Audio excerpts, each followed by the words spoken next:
श्री कृष्णा, राधे राधे, जय माता दी। ठीक है, तो आज की जय श्री श्याम, मतलब जो भी कुछ बोल सकते, नमस्ते, प्रणाम, दुआ, सलाम ना, कुछ भी। तो आज की क्लास में हम सीटेट की, ये हमारी सीटेट के लिए बहुत ही अच्छी बुक है, ठीक है, फॉर द जूनियर लेवल के लिए। ठीक है, तो इसमें 13 सेट हैं। तो आज हम 2023 का सेट करेंगे आपको। इसमें सबसे पहले हम स्टार्ट करेंगे CTP से। ठीक, ओके।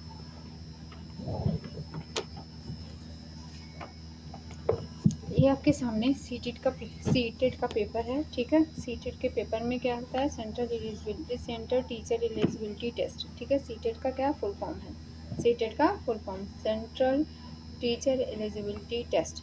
इसके अंदर क्या होते हैं, जैसे केंद्रीय विद्यालय के हो गए, ठीक है, DSSS हो गया, और सारी जो मतलब वैकेंसियाँ आती हैं हमारे यहाँ, तो स्टेट लेवल के लिए ये टेस्ट होता है। ठीक है, तो चलिए क्वेश्चन को करते हैं।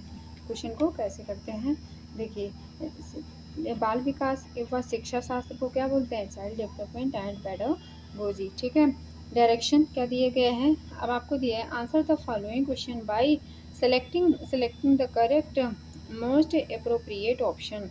निम्नलिखित प्रश्नों के उत्तर देने के लिए सही उचित विकल्प का चयन करना है आपको। ठीक, क्वेश्चन फर्स्ट है, which of the following question promotes critical and creative thinking in children। ठीक है, निम्नलिखित में से कौन सा प्रश्न बच्चों के समालोचनात्मक और रचनात्मक चिंतन को बढ़ावा देता है। ठीक है, क्वेश्चन देखिए, which can be the best way to save water and way। पानी के बचाव के लिए सबसे अच्छा तरीका कौन सा हो सकता है। ये एक कैसा क्वेश्चन है, एक समालोचनात्मक या क्रिटिकल, या आप इसको कह सकते हैं कि तार्किक है। ठीक है, सोचने पे मजबूर करने वाला क्वेश्चन है। तो दूसरा ऑप्शन देखते हैं, where does water come from in your city. आपके शहर में पानी कहाँ से आता है। क्वेश्चन नंबर सी है, how many states and how many capitals are there in your country. आपके देश में कुल कितने राज्य और कितनी राजधानियां हैं। ठीक है, क्वेश्चन नंबर डी, और sorry option D, what is the name of the your country and it's geographical location on the map. आपके देश व मानचित्र में इसकी भौगोलिक स्थिति क्या है। तो राइट आंसर, सबसे अच्छा आंसर जो हमें ऑप्शन ए दिख रहा है। ठीक है, इसमें क्या कर रहे हैं, पानी के बचाव के लिए सबसे अच्छा तरीका कौन सा हो सकता है और क्यों। ठीक है, इस बच्चे को सोचना पड़ेगा, ना कि वो रिटर्न प्रणाली के आधार पर क्वेश्चन को आंसर नहीं दे सकता है। ठीक है, तो समालोचनात्मक इसमें चिंतन को सबसे ज़्यादा बढ़ावा मिल रहा है। ठीक, क्वेश्चन नंबर सेकंड देखते हैं, what is the role of the evidence in critical thinking. समालोचनात्मक चिंतन में प्रमाण की क्या भूमिका होती है। Evidence should be evaluated in a logical and systematic way. प्रमाण का तार्किक और सुनियोजित रूप में मूल्यांकन किया जाना चाहिए। Evidence should be accepted without analysis. प्रमाण को बिना विश्लेषण के स्वीकार किया जाना चाहिए। और evidence is irrelevant to critical thinking. समालोचनात्मक चिंतन के लिए प्रमाण अप्रासंगिक होता है। Evidence should be ignored in favour of personal opinion. व्यक्तिगत राय के पक्ष में प्रमाण की उपेक्षा की जानी चाहिए। प्रमाण साक्ष्य समालोचनात्मक चिंतन की नींव है। यह वह जानकारी है जिसका उपयोग हम अपनी मान्यताओं और निष्कर्षों का समर्थन के लिए करते हैं। अतः समालोचनात्मक चिंतन प्रमाण व तार्किक सुनियोजित रूप से मूल्यांकन किया जाता है। समावेशी शिक्षा में क्या शामिल होता है। समावेशी शिक्षा में सभी शिक्षार्थियों के लिए मानक पाठचर्या कभी भी नहीं होता है। ठीक है, और विद्यार्थी को उनकी योग्यताओं के आधार पर, ये भी गलत है। ठीक है, और क्या बोला, विशेष आवश्यकता वाले विद्यार्थियों के केवल व्यवसायिक, ये भी गलत है। और क्या कह रहा है, फ्लेक्सिबिलिटी होनी चाहिए। ठीक है, जो हमारी समावेशी शिक्षा जोर देती है, फ्लेक्सिबिलिटी पर देती है। ठीक है, क्या कह रहे हैं कि व्यक्तिगत अंतरों की पहचान के परिणाम स्वरूप पाठचर्यों में लचीलापन होना चाहिए। तो हमारा राइट आंसर हो गया। Question number 4, read the following statement and choose the correct option. ठीक है, निम्नलिखित कथनों को पढ़िए तथा सही विकल्प का चयन करिए। आपका रीजन क्या दिया हो, सॉरी एसर्शन ए। ठीक है, अभिकथन क्या है? मतलब जीन पियाजे and Vygotsky differ in their perspective on the influence on of language on cognitive development in children.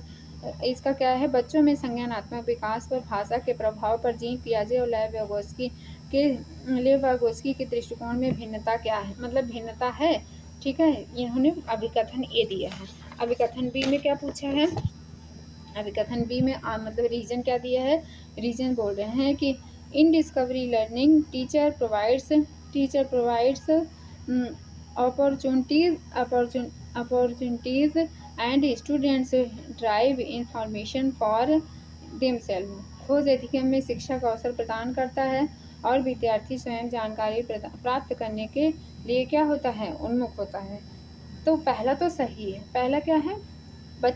बच्चों में संज्ञानात्मक विकास पर भाषा के प्रभाव पर जीन पियाजे और उसकी दृष्टिकोण में भिन्नता है। ये तो सही है। ठीक है, पियाजे के अनुसार संज्ञानात्मक विकास भाषा से स्वतंत्र है और विचार भाषा को निर्धारित करता है। पहले मतलब इनका मानना है कि पहले विचार आते हैं, उसके बाद भाषा आती है। ठीक है, अर्थात विचार पहले उभरते हैं और भाषा का विकास बाद में होता है। जबकि वाइगोत्स्की के अनुसार क्या है? बालक में पहले भाषा का विकास होता है, उसके बाद उसमें विचार उत्पन्न होता है। ठीक है, खोज अधिनियम में शिक्षा का अवसर प्रदान करता है और विद्यार्थी स्वयं जानकारी प्राप्त करने के लिए उन्मुख होता है।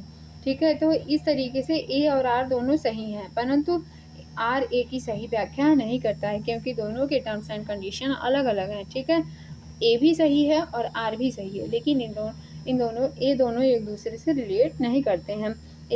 रीजन में आपको विद्यार्थी और शिक्षक के लिए बात की गई है, और जबकि फर्स्ट में मतलब कथन में किसके लिए बात की गई है?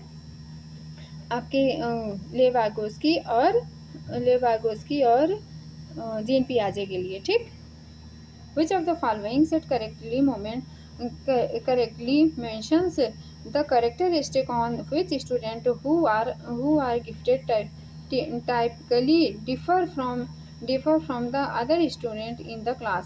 निम्नलिखित में से कौन सा समूह उन विशिष्टताओं का सही ढंग से उल्लेख करता है जो प्रतिभाशाली विद्यार्थियों और कक्षा में अन्य विद्यार्थियों के बीच आमतौर पर भिन्न होते हैं? आंसर है advanced depth of understanding, fast pace of learning, higher depends on other for understanding, rapid physical development. Answer आपका क्या और सही के सही क्या है? समझ की अग्रवर्ती गहनता, सीखने की तेज गति, समझ के लिए दूसरों पर अधिक निर्भरता। ये तो गलत है। शारीरिक विकास में तेज गति, ये भी गलत है। ठीक है, तो राइट आंसर हमारा फर्स्ट एंड बी हुआ। ए और बी हुआ तो हमारा किस में है? डी में है। तो ए और बी हमारा क्या हुआ? राइट आंसर हो गया। Which of the following statement is correct in the context of the hearing impairment. श्रवण बाधिता के संदर्भ में निम्नलिखित में से कौन सा कथन सही है? Hearing impairment can affect a child's ability to communicate effectively। श्रवण बाधिता बच्चे के प्रभावी ढंग से संवाद करने की क्षमता को प्रभावित कर सकती है। ठीक है, और क्या है? All children with hearing impairment need to use sign language to communicate. सभी श्रवण बाधित वाले बच्चों को संवाद करने के लिए सांकेतिक भाषा साइन लैंग्वेज का उपयोग करने की आवश्यकता होती है? नहीं। Hearing impairment of a child can be reliably tested by making loud noises near the child। बच्चे के पास तेज आवाज़ें करके बच्चे को सुनने की अक्षमता श्रवण बाधिता में का विश्वसनीयता तौर पर परीक्षण किया जा सकता है? गलत है। ठीक है, और hearing impaired is always due to the physical problem with the ear. श्रवण बाधिता हमेशा कान की किसी शारीरिक समस्या का कारण होती है? ये आपका भी क्या है? गलत है। ठीक है, तो कथन सही है आपका। श्रवण बाधिता बच्चे के प्रभावी ढंग से संवाद करने की क्षमता को प्रभावित करता है। जब बच्चा सुनेगा तभी तो बोल पाएगा, है ना? चलिए, उसके लिए कैसे शिक्षा देनी पड़ेगी? आपको ऊंचे स्वर में बोलना पड़ेगा, उसके साथ ऊंचे स्वर में बात करनी पड़ेगी। ठीक है, इन the context of inclusion Curriculum learning expectations are the same in dot dot while in the dot dot they are different. समावेशन के संदर्भ में पाठचर्या सीखने की अपेक्षाएं में समान हैं जबकि वह क्या है भिन्न है। इसमें क्या भिन्न है डॉट डॉट करके मतलब समायोजन और संशोधन। समायोजन आएगा क्या क्योंकि समावेशन के संदर्भ में पाठचर्या सीखने की अपेक्षाएं समायोजन में समान है जबकि संशोधन में वह क्या है भिन्न है। ठीक है, तो राइट आंसर हमारा क्या होगा डी होगा। ठीक है, चलिए क्वेश्चन नंबर 8 देखते हैं। क्वेश्चन नंबर देखते हैं कौन सा 8। ठीक है, according to constructivist theorist which of the following statement would not be correct। कौन सा ऐसा सिद्धांत है जो करेक्ट नहीं है। चलिए देखते हैं। नॉलेज इज सब्जेक्टिव, ज्ञान क्या है व्यक्तिपरक है। Learners construct knowledge in their social and cultural context. शिक्षार्थी अपने सामाजिक और सांस्कृतिक संदर्भ में ज्ञान की रचना करते हैं। आंसर और सी है क्या learner need to be extensively motivated to ensure effective learning. प्रभावी अधिगम सुनिश्चित करने के लिए शिक्षार्थियों को बाहरी रूप से प्रेरित करने की आवश्यकता होती है। भैया बाहर की ये सही नहीं है। क्यों सही नहीं है? क्योंकि बाहरी रूप से जो प्रेरित करते हैं वो थोड़े टर्म्स के लिए रहती है, लेकिन जो आंतरिक अभिप्रेरणा होती है, जो आंतरिक शिक्षार्थियों के लिए प्रेरित करने की आवश्यकता सबसे मेन होती है। मतलब उनको बताना चाहिए कि अगर आप पढ़ेंगे तो आपको इतनी चीज़ें क्या होंगी, आपको कुछ नया सीखने को मिलेगा। ठीक है, तो हमारा इसके अकॉर्डिंग राइट आंसर ये हो गया। ठीक है, विच of the following is an example of intrinsic motivation. निम्नलिखित में से कौन सा आंतरिक अभिप्रेरणा का उदाहरण है। देखो, शिक्षा को प्रभावित करने के लिए परियोजना पूरा करना गलत है। व्यक्तिगत आनंद के लिए मतलब पर्सनली आनंद के लिए एक वाद्ययंत्र बजाना, जैसे मुझे कोई वाद्ययंत्र या कुछ भी साउंड या गाना पसंद है तो मैं अपनी आनंद के लिए अपनी खुशी के लिए ये कार्य करूँगी ना, तो यही आपका राइट आंसर हो जाएगा। डांट के बचने के लिए ये बाहरी अभिप्रेरणा है। पुरस्कार राशि के लिए ये भी बाहरी अभिप्रेरणा है। ठीक, राइट आंसर हमारा 10 में देखते हैं क्या होगा। Read the following statement and choose the correct option. निम्नलिखित कथनों को पढ़िए तथा सही विकल्प का चयन कीजिए। हमारा कथन क्या है, teacher should work hard to break down students stereotype of particular ethnic groups. शिक्षकों को विद्यार्थियों में विशेष जाति समूह के बारे में रूढ़वादिता को तोड़ने के लिए कड़ी मेहनत करनी चाहिए। चलिए ये तो क्या है सही है। और दूसरा क्या कह रहे हैं, reason the key education objective is to enable students to engage in critical self reflection. इसमें क्या करें, शिक्षा का एक प्रमुख उद्देश्य विद्यार्थियों के समालोचनात्मक आत्मचिंतन के लिए प्रोत्साहित करना होता है। तो ये भी क्या है ट्रू है, ये भी क्या है ट्रू है। दोनों एक दूसरे से क्या रिलेट कर रहे हैं, दोनों एक दूसरे से रिलेट भी कर रहे हैं, क्योंकि शिक्षा वह माध्यम है जिसके द्वारा किसी भी व्यक्ति को समझाया जा सकता है। ठीक है, और किसी भी व्यक्ति के मनोबल को बढ़ाया जा सकता है। मतलब शिक्षा के बिना जीवन अधूरा है। तो रूढ़िवादिता को तोड़ने के लिए सबसे कड़ी मेहनत शिक्षक को ही करनी पड़ेगी, क्योंकि वो उनके अंदर शुरू से ही वो विचार डालेंगे जो कि सही हों। ठीक, What is the difference between mastery goals and performance goals? महारत, निपुणता लक्ष्य और प्रदर्शन लक्ष्य में क्या अंतर है। ठीक है, क्या महारत लक्ष्य विफलता से बचने पर केंद्रित होते हैं, जबकि प्रदर्शन लक्ष्य दूसरों में अनुमोदन और मान्यता प्राप्त करने पर केंद्रित होते हैं। ये तो गलत है। और महारत लक्ष्य अपने कौशल के कार्य को समझ में सुधार करने के लिए केंद्रित होते हैं, जबकि प्रदर्शन लक्ष्य उच्च ग्रेड प्राप्त करने के बाहरी पुरस्कार प्राप्त करने के लिए केंद्रित होते हैं। और क्या, और इसका और क्वेश्चन नंबर सी क्या, ऑप्शन सी है महारत लक्ष्य दूसरों को अनुमोदन प्राप्त करने पर केंद्रित होते हैं, जबकि प्रदर्शन लक्ष्य विफलता के बचने पर केंद्रित होते हैं। ये तो गलत है। और क्या कह रहे हैं, महारत लक्ष्य में दूसरों के साथ प्रतिस्पर्धा करने के लिए एक निश्चित स्तर के प्रदर्शन को प्राप्त करने पर ध्यान केंद्रित किया जाता है, जबकि प्रदर्शन लक्ष्य में खुद के कौशल और कार्य की समझ में सुधार करने पर ध्यान केंद्रित किया जाता है। ये क्या सही है? ये भी गलत है। तो हमारा राइट आंसर कौन सा है? राइट आंसर हमारा होगा बी। राइट आंसर हमारा कौन सा होगा? बी। ठीक है। क्या mastery goals are focused on improving one's own skills and understanding of a task, while performance goals are focused on achieving a high grade और रिसीविंग एक्सटर्नल रिवार्ड्स। ठीक है।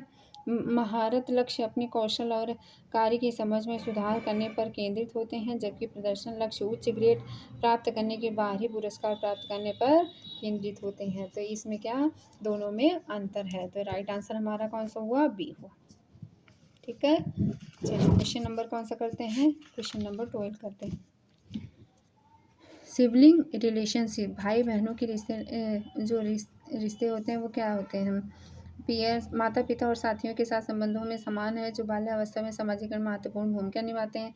भाई माता पिता के साथ रिलेशन अलग होता है और साथियों के साथ संबंध, ये मतलब ये बात सही नहीं है। साथियों के साथ कुछ अलग संबंध में हम बात करते हैं अलग तरीके से, माता पिता के साथ अलग तरीके से, है ना। और क्या केवल प्रारंभिक बाल्यावस्था में महत्वपूर्ण भूमिका निभाते हैं? नहीं भाई, पूरी उम्र निभाते हैं। और क्या कहते हैं कि सामाजिकरण की अधिक भूमिका नहीं है? ये भी बहुत गलत बात है, क्योंकि हमारे सामाजिकरण में पहले जो सामाजिकरण हमारा होता है वो हमारे माता पिता या मतलब हमारे सिबलिंग्स के भाई बहनों के द्वारा ही होता है। ठीक है। तो राइट आंसर हमारा ए होगा। ठीक है। क्यों होगा? माता पिता और साथियों के साथ संबंधों में भिन्न भिन्न होते हैं और बाल्यावस्था में सामाजिकरण इनकी क्या निभाते हैं? महत्वपूर्ण भूमिका निभाते हैं। ठीक है। बच्चों की नींव ढालने वाले उनके माता पिता भाई बहन, मतलब उनका एटमॉस्फेयर होता है। ठीक है। Question number 13। क्वेश्चन नंबर 13 क्या कह रहे हैं? Read the following statement and choose the correct option. निम्नलिखित कथनों को पढ़िए तथा सही विकल्प का चयन करिए। पहला कथन क्या है? बच्चों के बीच विकासात्मक दरों में काफ़ी भिन्नताएं मौजूद होती हैं। रीजन क्या है? विकासात्मक अंतर आनुवांशिक और अनुभवात्मक विविधताओं की जटिल अंतःक्रिया का एक अनिवार्य परिणाम है। ठीक है। क्यों? चलो देखो क्या कह रहे हैं हम। पहले देखो फिर से, बच्चों के बीच विकासात्मक दरों में काफ़ी भिन्नताएं मौजूद होती हैं। बिल्कुल सही बात है। किसी का विकास मतलब बहुत ही टैलेंटेड बच्चा होता है, कोई के सामान्य स्तर का होता है, कोई सामान्य स्तर से कम का होता है ना। तो सभी का विकास जो है अलग अलग क्रम में होता है। ठीक। और क्या कह रहे हैं? विकासात्मक अंतर आनुवांशिक और अनुभवात्मक विविधताओं की जटिल अंतःक्रिया का एक अनिवार्य परिणाम है। ये भी सही है। तो ए और आर की व्याख्या सही कर रहा है, तो इसलिए हमारा राइट आंसर कौन सा होगा? डी होगा। ठीक। अब क्वेश्चन नंबर 14। क्वेश्चन नंबर कौन सा? 14। विकास के किस सिद्धांत को दर्शाया गया है? ठीक है। जो बच्चे अपने शुरुआती वर्ष में भाषा सीखने के लिए अनुकूल वातावरण से वंचित रहते हैं, उन्हें बाद के जीवन में भाषा चुनने में थोड़ी कठिनाई होती है। ठीक है। जैसे मान लीजिए हमारी मातृभाषा हिंदी है। ठीक है। तो हमने हिंदी में शुरू से मतलब जो हमारा अनुकूल वातावरण था, मतलब शुरू से ही हमने क्या किया? उसको ग्रहण किया, उस मातृभाषा को ग्रहण किया। ठीक है। बच्चे देख देख करके बहुत सारी चीज़ें सीख जाते हैं, जब उनको बोलना नहीं आता तभी। ठीक है। और क्या कह रहे हैं? वातावरण वंचित रहते हैं उनके बाद हाँ, ये भाषा का विकास पूरी तरह अनुवांशिकी पर निर्भर है? नहीं। भाषा और अनुभूति जटिल रूप से जहाँ जटिल आए वहाँ क्या होगा? रॉन्ग हो जाएगा। ठीक है। विकास व्यवस्थित और अप्रत्याशित होता है? गलत है। भाषा के विकास का एक संवेदनशील काल होता है। ठीक है। संवेदनशील क्या काल होता है? जैसे आइए इसे विस्तृत समझते हैं। कैसे? ठीक है।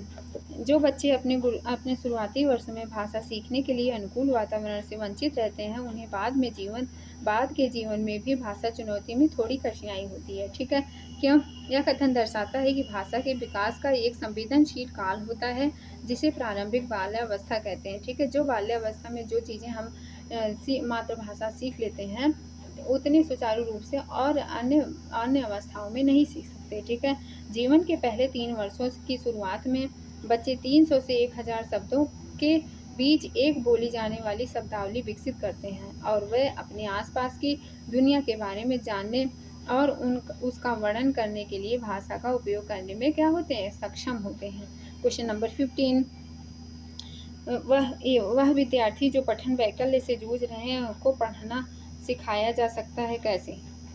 उन्हें कई विकर्षणों के अध्ययन करने के लिए प्रोत्साहन, जब उनको पढ़ने में ही दिक्कत है तो वो कैसे मतलब उनको कैसे प्रोत्साहित किया जाए, ठीक है। उच्च ग्रेड स्तर का पठन ग्रंथ करके ये भी सही नहीं है, क्योंकि उनको आप क्या कर रहे हैं, by providing high grade level reading text. जब बच्चे को पढ़ना ही नहीं आ रहा है तो इसको हाई ग्रेड की रीडिंग टेक्स्ट देने का कोई मतलब नहीं है, ठीक है। सुधारात्मक पठन सुनिश्चित करने के लिए सख्त दंड तो देना ही नहीं है, ठीक है। क्वेश्चन नंबर आंसर हमारा डी क्या है, प्रणालीगत ध्वन्यात्मक प्रशिक्षण के माध्यम से। अब ये क्या होता है, प्रणालीगत ध्वन्यात्मक प्रशिक्षण के माध्यम से पढ़ना सिखाया जा सकता है, क्योंकि डिस्लेक्सिया एक अधिगम विकार है जिसमें विद्यार्थी को पढ़ने में कठिनाई का सामना करना पड़ता है। अतः जब किसी पाठ को ध्वन्यात्मक रूप से पढ़ाया जाए तो बच्चे आसानी से पढ़कर उसे समझ पाएंगे, जिससे इनका अधिगम क्या होगा, सुनिश्चित हो जाएगा, ठीक। जिन बच्चों को क्या डिस्लेक्सिया की प्रॉब्लम है तो उनके लिए कैसा कर दिया जाए, प्रणालीगत ध्वन्यात्मक मतलब ध्वनि उनको बोल बोल करके समझाया जाए, ठीक। अब क्या कह रहे हैं, बोध आधारित शिक्षण के अंतर्निहित सिद्धांत यह विश्वास है कि शिक्षार्थियों की क्षमताएं और आवश्यकताएं विविध हैं, जिन्हें मानक निर्देशों पर ध्यान केंद्रित किए बिना पूरा नहीं किया जा सकता। और बी क्या कह रहे हैं, शिक्षार्थी निष्क्रिय प्राप्त करता है, जो निष्क्रिय जहाँ है वो क्या है, रॉन्ग है, ठीक है। शिक्षार्थी और उसके साथ टीचर दोनों का सक्रिय होना बहुत ज़रूरी होता है, ठीक है। ऐसा करने के लिए एक सुविधाजनक वातावरण प्रदान किए जाने की शिक्षार्थी का ज्ञान निर्माण कर सकते हैं। क्या करना है, सुविधाजनक वातावरण प्रदान किए जाने पर शिक्षार्थी ज्ञान का निर्माण कर सकते हैं, ठीक है। और क्या कह रहे हैं, शिक्षार्थी कम जानते हैं और शिक्षण में विद्यार्थियों के तथ्यों का प्रसारण शामिल है। ये भी क्या राइट आंसर नहीं है। शिक्षार्थी कम नहीं जानते हैं, शिक्षार्थी बहुत ही मतलब क्रिएटिव होते हैं, बस उनको सुविधाओं की आवश्यकता होती है, ठीक है। How can a teacher help a man who is struggling with complex problem develop problem solving skill. जटिल समस्याओं से जूझ रहे अमन को समस्या समाधान कौशल विकसित करने के लिए एक शिक्षक किस प्रकार मदद कर सकता है, उसे मंथन करने और विचार करने के लिए प्रोत्साहित करके। राइट आंसर क्यों, चलिए, क्योंकि प्रोत्साहित करना एक बहुत बड़ी क्या है, बहुत बड़ी एक तरीके से आप कहते हैं मदद मतलब समाधान में मदद करने का काम करती है। प्रोत्साहन में बच्चा मतलब जैसे जिस जटिल समस्या से जूझ रहा है अगर उसे प्रोत्साहित किया जाएगा, अरे आप कर सकते हो, तो बच्चे में प्रोत्साहन आएगा, ठीक है, कि आप कर लोगे उनके अंदर क्या भावना जगाना की पॉजिटिविटी, तो वो क्या होगा, इससे उनके विचार उत्पन्न मतलब होने में क्या होगी, सहायता मिलेगी उनको। उससे कहकर कि वह समस्या को सुलझाना छोड़ दें, ये तो नेगेटिव बात हो गई, ठीक है। तो बच्चे क्या कर देंगे, गिव अप नहीं करना है, उसे प्रयोग करने और जोखिम लेने से हतोत्साहित नहीं करना चाहिए, और उसे उत्तर प्रदान एक बार किया जा सकता है। जब जीवन में समस्याएं आती हैं तो कौन उनको उत्तर के आंसर से कार्य नहीं बनते हैं, ठीक है। तो उन्हें हमें क्या करना पड़ता है, विचार मंथन करना पड़ता है, ठीक। क्वेश्चन नंबर 18, माध्यमिक कक्षाओं में अधिगम के लिए एक अनुकूल कक्षा का वातावरण डॉट डॉट पर केंद्रित होता है, किस पर, कोऑपरेटिव लर्निंग सहकारी अधिगम में, ठीक। अब देखो क्वेश्चन नंबर कौन सा हमारा 19। लेव वाइगोस्की का मानना था कि विकास किस पर डिपेंड करती है, विकास हमारी डिपेंड करती है सीधे सामाजिक संपर्क के परिणाम से होता है, ठीक है। सीधे परिपक्वता के परिणाम से नहीं होता, अनुवांशिकता के प्रोग्राम में नहीं होता, प्रकृति से असंतृप्त है, ये भी गलत है। अकॉर्डिंग टू पियाजे the four qualitatively different stages पियाजे के अनुसार गुणात्मक रूप से 4 विभिन्न अवस्थाएं होती हैं। कौन कौन सी? दुनिया की विभिन्न संस्कृतियों में व्यापक रूप से भिन्न होती हैं, गलत है।